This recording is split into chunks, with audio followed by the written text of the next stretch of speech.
And if we are cowards, our children will ask us questions. Imagine if in Burkina we refuse to fight and we accept to submit to live in slavery. Tomorrow our children will grow up. They will ask questions. Were our parents cowards to leave us in slavery? Whether we are alive or dead, we will feel it. He is big. He is bold. He is not to be meddled with. And as far as Burkina Faso is concerned, he is the wrath of God himself. His name? Ibrahim Traoré. He is the youngest head of state in recent history, and for good reason. But hold your horses. In this video, you're going to learn that the more you see, the less you know. First, for all who are lost, let's talk about Ibrahim Traoré. This guy was not supposed to be president, like at all. He was just a regular military captain, young, quiet, kind of in the background. No big titles, no famous political family. Just a soldier doing his job. Then, boom, he pulls off a coup. And next thing you know, he's sitting at the top as Burkina Faso's new leader. And get this, he's only 36. That makes him the youngest head of state in the world. That's crazy, right? But here's the thing. He's not just some power-hungry soldier. At least that's not how he sold himself. Before all this, he studied geology. Yeah, like rocks and minerals at university. Then he joined the army, did peacekeeping work with the United Nations in Mali, and slowly built a reputation for being sharp, disciplined, and patriotic. People started noticing that this guy actually cared. When he took over, he didn't come in like a dictator kicking down the door. No, he came in like the people's soldier. He said all the right things. He hated corruption, wanted to kick out foreign influence, and kept repeating how Africa needed to take back control of its future. In fact, his whole vibe seemed like he was saying, I'm not here for politics, I'm here to save my country. And for a while, people believed him. A lot still do. But there's one thing you should know. Sometimes the ones who come in as heroes, they're usually the ones you need to watch the closest. So what's Traore really about? If you listen to him speak, one thing is clear. He's all about independence. Not just the flag-waving kind, but deep, raw, we don't need anyone else to survive kind of independence. He wants Burkina Faso to stand on its own 2 feet. No handouts, no outside control. He talks a lot about national sovereignty, which basically means they are not going to let other countries tell us what to do anymore. And when he says that, he's really talking about France. Yeah, like a lot of former French colonies in West Africa, Burkina Faso has had its weird, controlling love-hate relationship with France. But Traore, he's not playing that game. He kicked out French troops, shut down their influence, and straight up said, thanks, but no thanks. Instead, he turned to Russia and Turkey. And honestly, that raised some eyebrows. Suddenly, you've got Russian military advisors on the ground, people whispering about Wagner mercenaries, and this whole shift in power dynamics that's got folks watching closely. But Traore says it's not about politics, it's about survival. He's also trying to clean up the country's gold industry, which has been a mess of corruption and illegal exports. One of his big moves was suspending gold export permits for small-scale miners. On paper, that's a bold anti-corruption stance. But some say it also gives the government tighter control over the money. And here's where things get real bold. He announced something called general mobilization. Basically, he asked everyday citizens to help in the fight against terrorism, not just by supporting the army, but by joining it. Like actually picking up weapons and defending their communities. To some, that's powerful. It's like he's saying, this is your country, fight for it. To others, it sounds a little scary. like the start of a militarized society where anyone could be called to the front lines and the line between citizens and soldiers start to blur. But in Traore's mind, this is what it takes to protect the nation and break free from decades of foreign control. He's not just trying to lead Burkina Faso.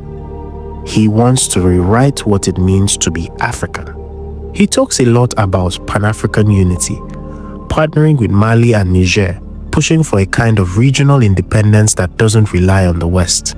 It's bold, it's dramatic, it's risky. But if you think about it, isn't this starting to look a lot like something we've seen before in history? Now here's where the story starts to shift a bit. Because while Traore came in with all this fire, talking freedom, pride, independence, some people are starting to notice patterns that feel very familiar. Especially if you've seen how things play out with military leaders who suddenly find themselves in power. Think about it. We've seen this movie before. They come in wearing the uniform, calling out the corrupt elite, promising to return power to the people, but then they stay. And stay. And stay. And yeah, Traore says he's just a transitional president. But let's not ignore the fact that he's already extended that transition by 5 more years. No elections in sight, just vibes. Does that sound familiar? It should, because that's literally the dictator playbook. Let's look a little back at history. One of the most striking parallels is with Thomas Sankara, the iconic revolutionary who once ruled Burkina Faso, young, bold, and deeply anti-imperialist. Sankara inspired a nation with his fierce independence and radical reforms. He fought corruption, championed women's rights, and rejected foreign aid with a pride that made him legendary. But behind that revolutionary glow was a man who also consolidated power quickly, silenced his critics, and built up enemies within his own ranks. His time in power was short-lived, but the impact, both good and bad, left deep scars. Then there's the Ghanaian Jerry Rawlings, a man with a similar origin story. A young military officer who staged a coup with promises to wipe out corruption and restore justice. And he did at first. But once in power, Rawlings stuck around. And then he stayed some more. What started as a temporary fix became a long-term reign. Decades passed before real democratic transition returned to Ghana. And who could forget Muammar Gaddafi of Libya, the master of anti-Western speeches, the flamboyant champion of Pan-Africanism? Oh, Gaddafi rolled in with big ideas, fiery charisma, and talk of revolution. For a while, people bought into the dream. But in time, the mask slipped. His rule turned brutal, marked by oppression, fear, and absolute control. The man who once sounded like a liberator became one of Africa's most notorious strongmen. Now, is Traore exactly like those guys? No, not yet. But come on, you have to admit, the signs are hard to ignore. Under his watch, we've seen crackdowns on the press, journalists arrested, internet blackouts, and opposition voices mysteriously going quiet.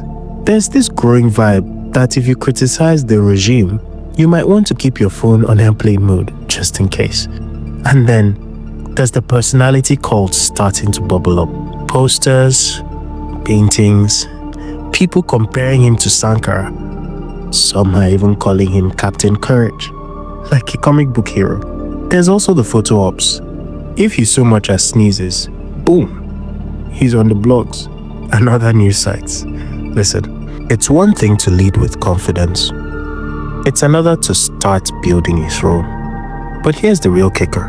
While all this is happening, while he's tightening his grip, building alliances, and rallying the people, Traore announces something so massive, so flashy, that it almost feels like a distraction. A brand new city, a capital city, built from scratch. And just like that, the story takes a very sharp turn. Just when everyone was watching Traore tighten his grip on power, sidestepping elections, clashing with foreign powers, and calling citizens to arms. He dropped something unexpected, something huge, a brand new city. Yeah, out of nowhere, Ibrahim Traoré announces plans to build a new capital for Burkina Faso.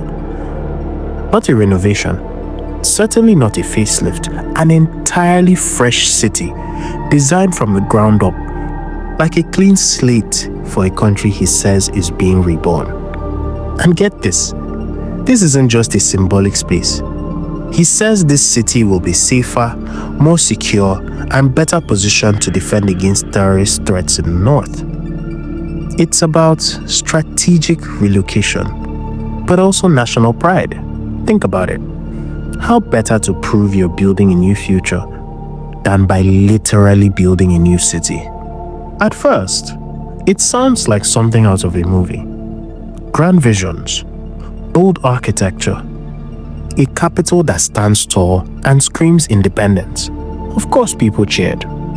Supporters called it a visionary proof that Traore wasn't just about military orders and speeches. He was planning for generations to come. As usual, the questions started coming in. Where is the money coming from? Burkina Faso isn't exactly swimming in cash. With the fight against terrorism bleeding resources and international aid shrinking, especially after his break with France, people started to whisper, is this really about development or about legacy? Who's really standing to benefit? In a country where people are struggling for electricity, food, and basic safety, critics wonder if the new city is just a monument to power, another way to cement control and distract the public from rising authoritarianism. It's happened before. Leaders with long-term plans for the people that slowly turn into palaces for the elite. Cities built not for citizens, but for history books. Not for now, but for a version of the future where one man's name is carved into every building.